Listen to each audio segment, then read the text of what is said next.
August 2న థియేటర్లో విడుదలైన ఉషా పరిణయం ఇప్పుడు ఈటీవీ విన్లో స్ట్రీమింగ్ అవుతుంది. మరి ఈ ఉషా పరిణయం మూవీ ఎలా ఉందో మన రివ్యూలో తెలుసుకుందాం. ఇక కథ విషయానికి వస్తే హనీ శ్రీకమల్ దుబాయ్లో ఒక కోర్సును పూర్తి చేసి ఇండియాకి బయలుదేరతాడు.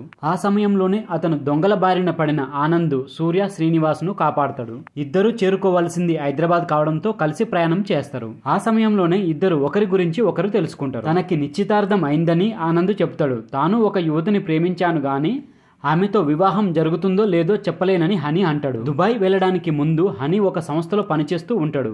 అదే సంస్థలో పనిచేస్తున్న ఉషా తన్వి ఆకాంక్షను ప్రేమిస్తాడు.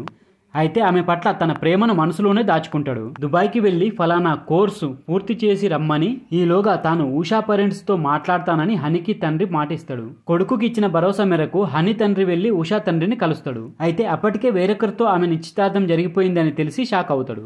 ఉషా ఎంగేజ్మెంట్ జరిగింది ఆనంద్తోనే అనే విషయం హనీకి తెలుస్తుంది. మరి చివరికి ఉషా పెళ్లి ఆనంద్తో జరిగిందా హనీతో జరిగిందా అని తెలుసుకోవాలని అనుకుంటే మనం ఈ సినిమాను చూడాల్సింది. ఇక మొత్తంగా ఎలా ఉంది అంటే ఈ మూవీ, ఈ సినిమా చూస్తున్నంత సేపు ఇలాంటి సినిమాలు ఎన్నో చూసినామనే ఫీలింగ్ అయితే కలుగుతుంది మనకు. మరి ఓవరాల్ గా ఎలా ఉంది అనేది మన విశ్లేషణలో తెలుసుకుందాం. దానికంటే ముందు ఫ్రెండ్స్, మన ఛానల్లో ఓటీటీలో రిలీజ్ అయ్యే కొత్త సినిమాలకు సంబంధించిన రివ్యూస్ వస్తూనే ఉంటాయి. మరి వాటి గురించి తెలుసుకోవాలని అనుకుంటే మన ఛానల్ ని తప్పకుండా సబ్స్క్రైబ్ చేసుకోండి. అలాగే వీడియో నచ్చితే మాత్రం తప్పకుండా లైక్ కొట్టి చూడండి. ఇక వీడియోలోకి వెళ్ళినట్లయితే స్టోరీ మొదలవుతూ ఉండగానే హనీ దుబాయ్ నుంచి ఇండియాకు బయలుదేరతాడు.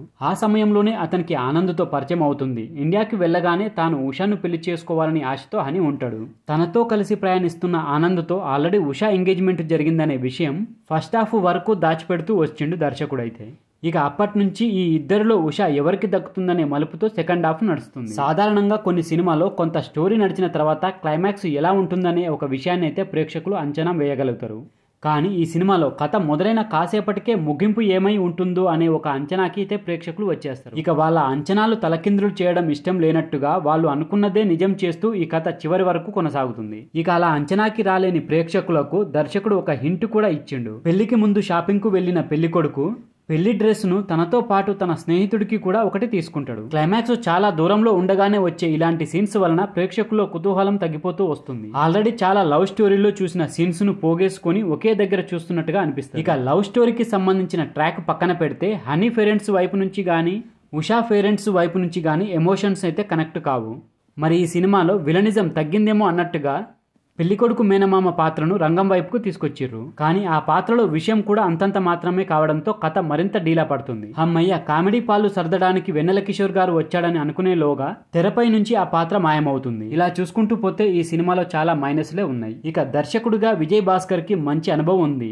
కానీ ఎందుకనో ఆయన సరైన కంటెంట్ ను ఎంచుకోలేదని అనిపిస్తుంది. ఎందుకంటే ఒక ప్రేమ కథకు కావలసిన అంశాలు, ఫీల్ తో కూడిన పాటలు ఈ కథలో లోపించినాయి. కథ, స్క్రీన్ ప్లే రెండు కూడా బలహీనంగానే అనిపిస్తాయి. విజయ్ భాస్కర్ తనయుడు శ్రీకమల్ కి హీరోగా ఇది మొదటి సినిమే అయినా తడబడకుండా చేసిండు. హీరోయిన్ పరంగా చూసుకుంటే గ్లామర్ పరంగా మార్కులు తక్కువే పడతాయి. ఇక చివరిగా చెప్పేది ఏమిటంటే ఏ మాత్రం కొత్తదనం లేని ఒక రొటీన్ లవ్ స్టోరీ అనే చెప్పవలసి వస్తుంది.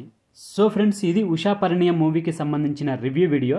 ఈ వీడియో కనుక మీకు నచ్చితే మాత్రం మన ఛానల్ని తప్పకుండా సబ్స్క్రైబ్ చేసుకోండి. అలాగే వీడియో నచ్చితే మాత్రం లైక్ కొట్టండి, షేర్ చేయండి, కామెంట్ పెట్టండి. Thank you friends. మళ్ళీ ఒక మంచి వీడియోతో మీ ముందుకు వస్తా. అంతవరకు బాయ్.